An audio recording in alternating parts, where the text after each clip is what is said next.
Hi chums, we're on the spuds again.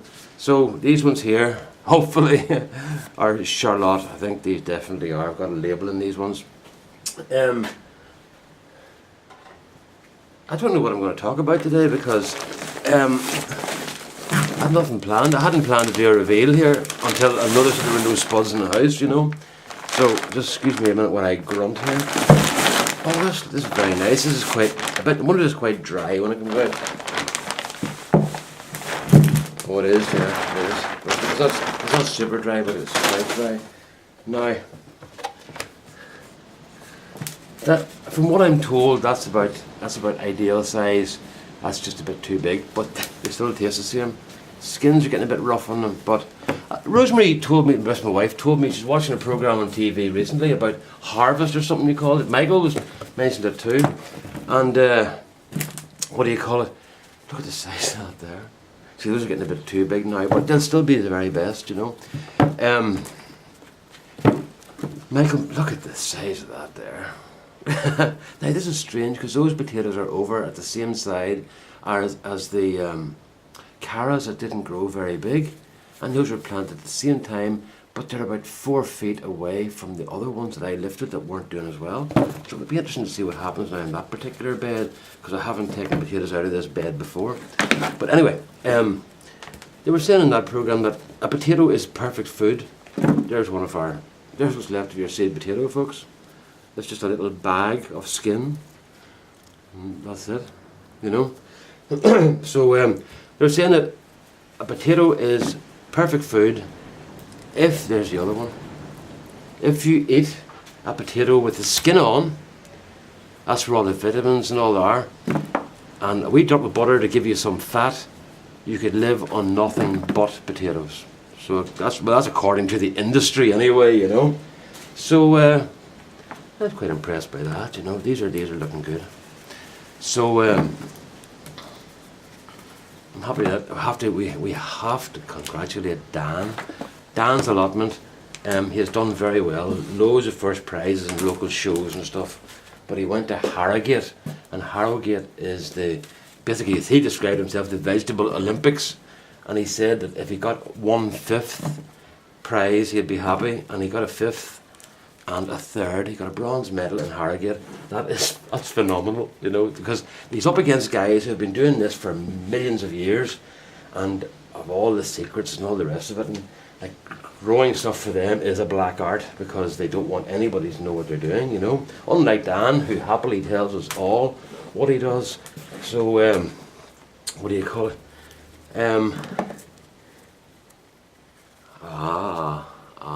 We'll give that to my wife, a wee heart-shaped potato.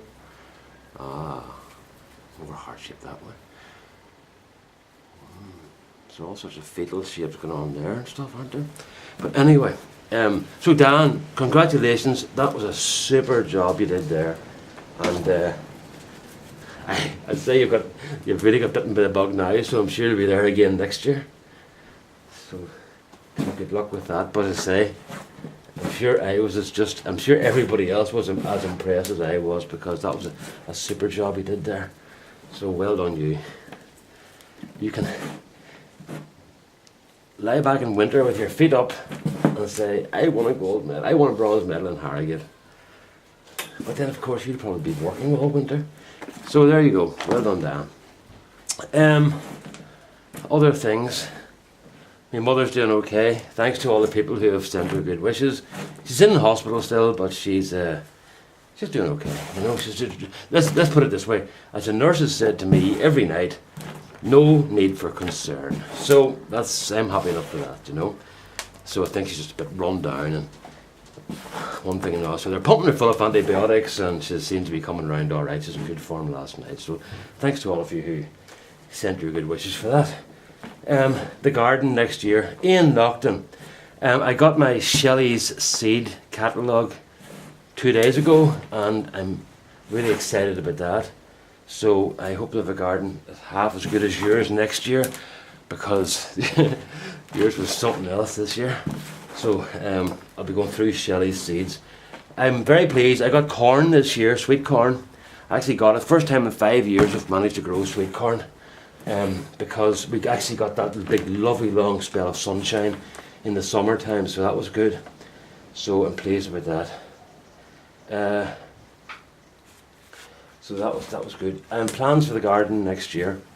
I am thinking of cutting back on a lot of the stuff that I do, because I'm wanting to grow stuff that I know I will definitely use. I've done a few things this year that I didn't like, or that just didn't do very well for me.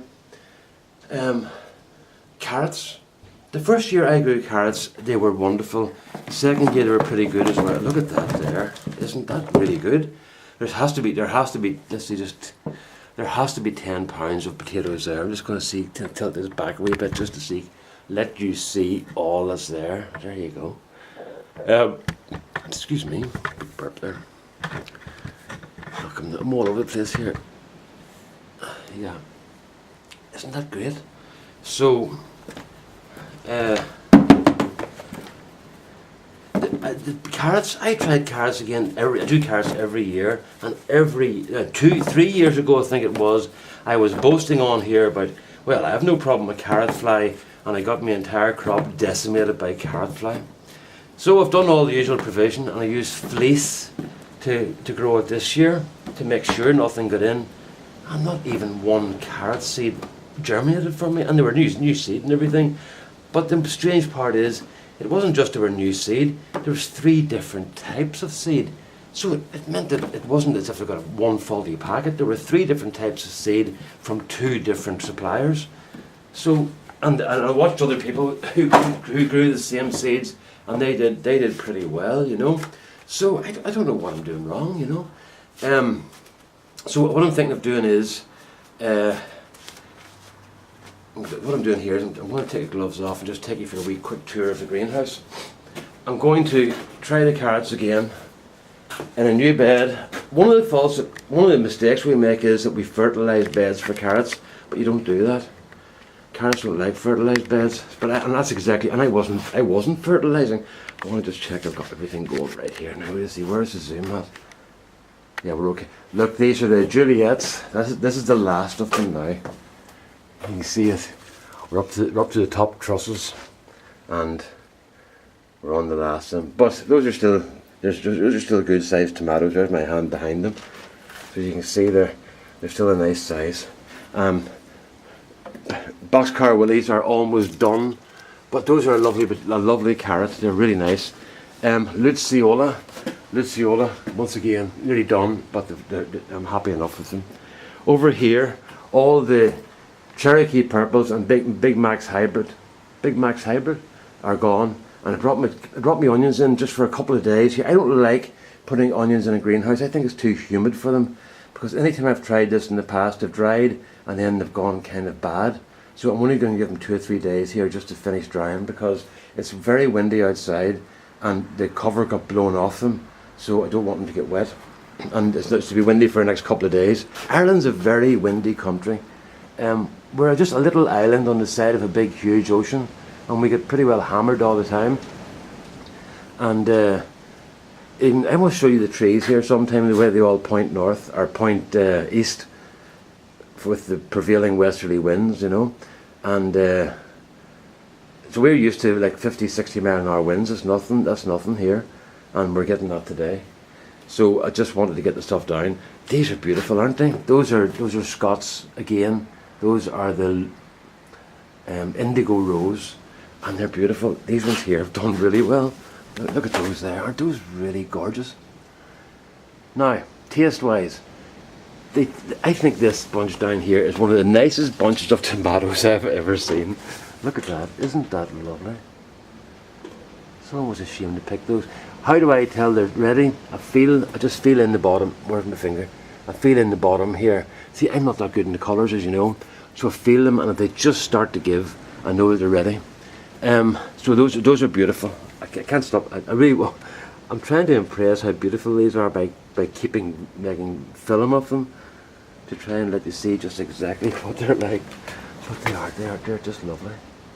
They taste like a salad tomato. They're not. They're grand. They're grand, but they don't have an exotic taste like an aubergine or something, you know. These ones here that's a gardener's delight. The gardener's delight put out huge long trusses this year, but they aren't ripening as well as usual. They're going this like orangey colour, but they're taking a long time getting to red. These are Luciola, another plum tomato, and they're very good. And there's the last of them there in this one. What do you see? There's the sort of trusses we're getting. I'll just come back a bit and let you see. Big, long, heavy trusses, which is fantastic. I took out the boys in the top here. The little tomatoes up here, didn't bother with those because they were useless. The melons, there's one up there, look. There's a melon up there. And there's another one in here, there's another one in there. How do you know when they're ready? They fall off the vine. That's how I've managed to determine it. They're really beautiful, they're really highly scented. And I think they're called Serrano. I'll check that out and make sure it's okay. Dan, bloody beans, jeez. Look, I can't stop these things growing. They're just putting beans. Look, there's a wee one still. In a few days they'll be huge. So I have taken more beans off these 4 plants in here. That's a lie. 1, 2, 3, 5, 4. No, 4 it is. 4. There's 4 there. The 4 plants in here, I've taken more beans off these than the 48 plants outside. So that means next year I'm going to do this again in here and not bother putting beans outside at all. Because it's been a waste of time, you know. I've got out there, I've just given away. There's McKeel, I need to get that out. Cucumbers, look. The cucumbers are still doing their thing. I thought they'd finished, but they're still putting out fruit. So that's good. There's my guavo plant. That's my guavo. And it arrived, it was only about a quarter that size, but it's starting to put new shoots out now, which is good. And I must show you this here. These are the seeds. Yes, please see this. This is, now whose pepper is this? This is Dale's Aye Dulce. I keep calling it, but I think that's wrong. Is that right there, Dale? They look like little sort of Scotch bonnety type things. And I'm terrified of them. I'll tell you what, guys, there'll be no field test on those. Because the more wrinkly they look, apparently the more dangerous they are. So that's your Dale's, that's the one Dale sent me. There's the name of it there. Okay. And then Gary's. Where's Dale? Where's Gary's? Gary's had the little tiny ones on it. Dale again. Oh, dark. Where's Gary's chili? Gary's chili. KN. These are K. Those are not KN there, guys. No, that's not a KN there. Those look more like jalapeno. I think if the wrong seeds have gone into that packet. Where's Gary's chili? Dale. I've got 4 Dales here, but I'm not showing you the rest of them because they aren't as good as that first one. Dale. Now there's another chili up here. Oh, there it is. There's Gary's there, up beside the potatoes. It's having a bit of trouble. It's going a bit yellow, you know. But there's Gary's. Little, this little fairy boy, and I don't know what it's called, but bird's eye chili. Yeah, there'll be no field tests in it either. So it's yellow at the moment, and there's the strawberries. You get strawberries. There's the onions again. So what do you call it? So that'll do me for a while. And just turn this thing round. That'll do me for a while. So you can see I got shorn last night again, guys. So this hair was getting into my eyes, you know. So that's where we are now. I'm going to do another reveal in a couple of minutes because I'm going to bring some potatoes out to a couple of friends. So I want to get some more opened up. The next one's going to be Cara. No, Cara. Yes, Cara. I think it's going to be Cara. Okay, all the best now. Bye-bye.